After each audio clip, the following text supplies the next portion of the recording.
In honor of it becoming spooky season, we are going to be doing something we haven't done before. Usually in our tutorials, we do effects that you can do on After Effects, editing, VFX, and CGI and things like that. But today we are taking it in a little different route. We are going to be doing 3 horror effects you can do, completely practical, zero editing, all things you can do with just a few things and a little creativity.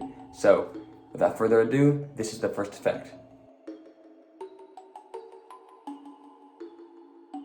Now, to create a lightning effect, what you're going to need is something called a strobe light. And if you're unfamiliar with what a strobe light is, it is basically a flashlight that is tinted blue. It goes on and off very quickly, and it is made to resemble lightning. Now, let me show you a few examples of what this looks like.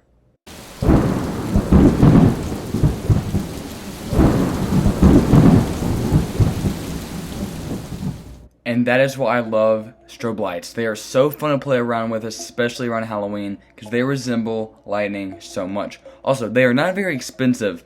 They can range around the $12 mark, so they're very cheap, honestly, and you can use them a lot, especially if you love horror films, but they can be used for all sorts of different types of films. Now, on to the next one.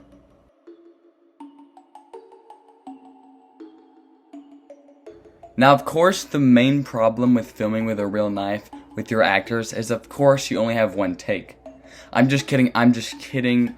Of course, it is the safety of you and your actors first and foremost. That's why you don't want to go around stabbing your actors with a knife. So, what you should do instead is buy a retractable knife. They're pretty cheap and also very, very good to use, especially because you can use this for many genres, including obviously horror, action, adventure, really any genre you could think of, a knife could be involved. Even a romance movie, which would be kind of weird, but it could happen. So what I like to do is, whenever I'm using a knife in a scene, is either hold a real knife or a really realistic knife on a close-up of that knife, or something where you could see all the details, and then when you get to the part where the knife is being used, in that clip only will you use the retractable knife, and right after that clip, you get your either real knife or your really, really good looking one when you're holding it. But only use your retractable knife when it's being used, and whenever you're just holding a knife or you're going for that close-up, use something that looks a lot more real, because retractable knives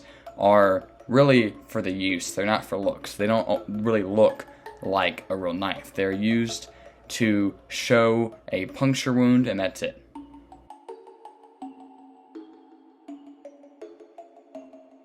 Instead of just flickering your lights on and off, to achieve the flickering light effect, get one of these really cool light bulbs that basically resembles a light that has faulty wiring. It's very cool. It flickers on and off in a very spastic way.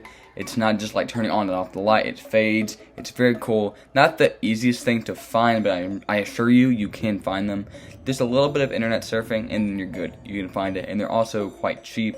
Get these for your horror films. They're very useful. You can use these for a lot of different types of stuff, but I definitely do recommend these. Thank you all so much for watching today's video. I hope you all liked it, and I hope it really helped. Don't forget to like and subscribe and hit the bell so you know anytime we post a brand new video. And there is a lot of new creepy content coming out this October, and I'm very excited for it. Thank you all so much for watching, and I'll see you all in the next one.